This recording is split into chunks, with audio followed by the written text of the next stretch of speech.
থাইল্যান্ডে আজ second day. ঘুম থেকে উঠেই কমপ্লিমেন্টারি ব্রেকফাস্ট করতে বুফেতে চলে এসেছি। একটা সময় দেখা যেত কি যে এরকম বুফে খাবার দেখার পর একটা একটা করে লিড উঠিয়ে উঠিয়ে ভিডিও করার এনার্জি ছিল, কিন্তু এখন সেই এনার্জিটুকু থাকে না। বেসিকলি এনার্জি না, দেখা গিয়েছে ভিডিও যদি আমি কমপ্লিটলি করতে যাই এতে করে আমার টাইম ওয়েস্ট হয়ে যায়, এনজয় করাটা হয়ে ওঠে না। তো ওই সেন্সে ওইভাবে ভিডিও করতে না পারলেও কিছুটা আইডিয়া অথবা মেমোরি করার মতো যতটুকু দরকার অতটুকু আমি করে নিই অলওয়েজ।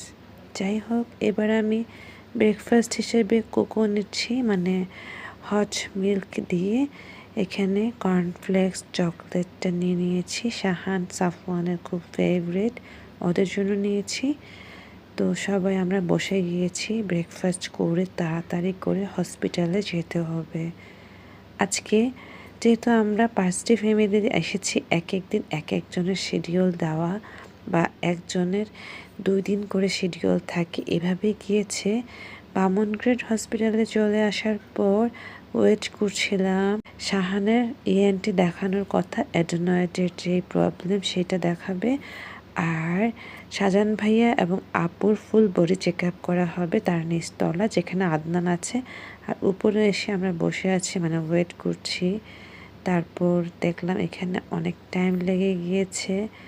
আমি এই উপরতলা থেকে বসে বসে তোমাদের দেখাচ্ছি। নিচে অনেকেই যায় ভিডিও করার জন্য, কারণ ওখানে ওই যে ফিশ অ্যাকোরিয়াম আছে। যাই হোক, আমি বসে টাইম পাস করে নিয়েছিলাম। টাইম পাস প্লাস ধরো ভিডিও করা আর শেয়ার করা সেটি হচ্ছিল। আর এখানে অনেকক্ষণ বসে থেকেছিলাম, যেহেতু শাহানের ইএনটি মানে অ্যাডোনয়েড দেখাবে, তো ওর কাজ শেষ করতে করতে 3টা বেজে গিয়েছিল, মানে ডক্টর দেখানো শেষ হওয়ার পর। ভাইয়া আসতে পারেনি, ভাইয়া বিল টিল দিয়ে আসতে আরও টাইম লাগবে। এইদিকে বাচ্চাদের খুব ক্ষুধা লেগেছে। আমি শর্মা আপু বাচ্চাদেরকে নিয়ে এসে রেস্টুরেন্টে বসে খাওয়াই দিচ্ছিলাম।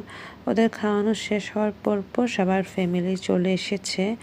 আচ্ছা হ্যাঁ, আরেকটি কথা বলা হয়নি। আজকে নিয়ে আমাদের যেহেতু দ্বিতীয় দিন, তৃতীয় দিনে নার্গিস ভাবি, ফয়সাল ভাইয়ারা আসবে।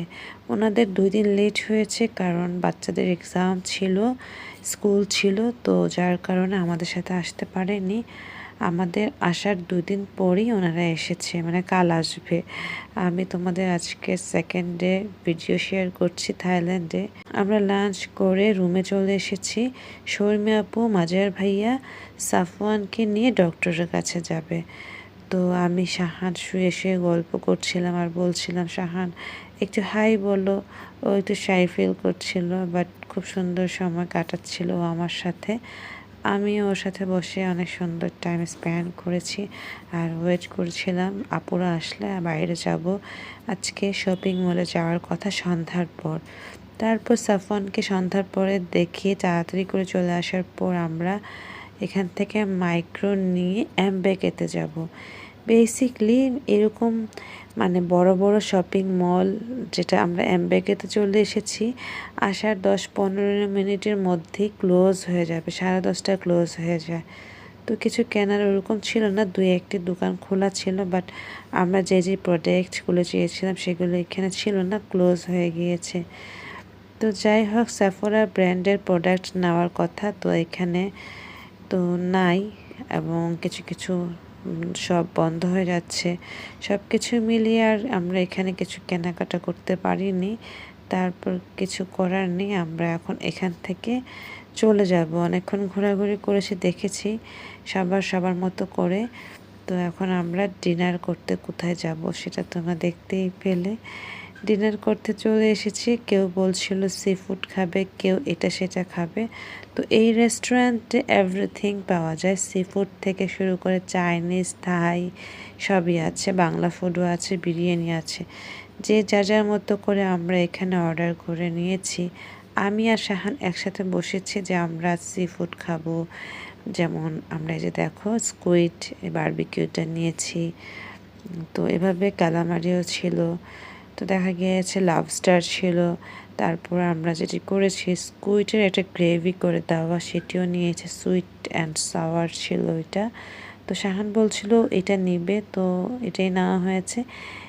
এক একজন এক একভাবে খাবার অর্ডার করেছে। কেউ বাংলা খাবার ভর্তা ভাত অর্ডার করেছে, কেউ টমিয়াম স্যুপ অর্ডার করেছিল।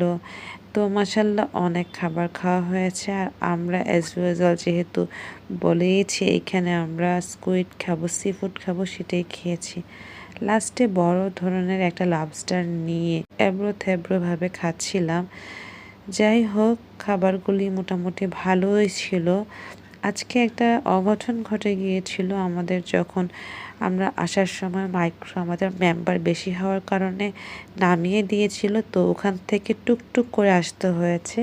থাইল্যান্ডের টুকটুক তোমরা চিনতে পারবা যারা চিনো, আর যারা চিনো না তারা বুঝেই নাও, ট্যাক্সি ক্যাবের মতোই ওপেন।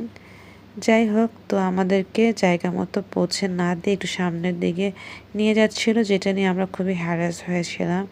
যাই হোক, আল্লাহর রহমতে ঠিক মতো পৌঁছেছি। তারপরে এই রেস্টুরেন্টে এসেছি, ডিনার করলাম। লাস্টে আমরা ডেজার্ট হিসেবে এই যে দেখো ম্যাঙ্গো স্টিকি রাইস নিয়েছি। অথেন্টিক ম্যাঙ্গো স্টিকি রাইস খেতে পারিনি, কারণ এখানে রাইসটা খুব আঠালো এবং হার্ড ছিল, আর ম্যাঙ্গোটা টক ছিল। ম্যাঙ্গোটা মিষ্টি হলে খেতে ভালো লাগে, তো সেটি হয়নি। আর যে দুধের বা যে ক্রিমটা দেয় না, ওইটা একদম থিন ছিল। একটু ঘনত্ব হলে ভালো লাগতো আমি মনে করি, বাট আমার কাছে অথেন্টিক ম্যাঙ্গো স্টিকি রাইস মনে হয়নি। কিন্তু আমাদের ইচ্ছে যে কোনো এক সময় খাবো এখানেই, মানে থাই ম্যাঙ্গো স্টিকি রাইস। এই তো এটাই ছিল আজকে মানে সেকেন্ড ডের ব্লগ। আগামীকাল নার্গিস ভাবি ফয়সাল ভাইয়ারা আসবে, তো সেই ব্লগ নিয়ে চলে আসবো।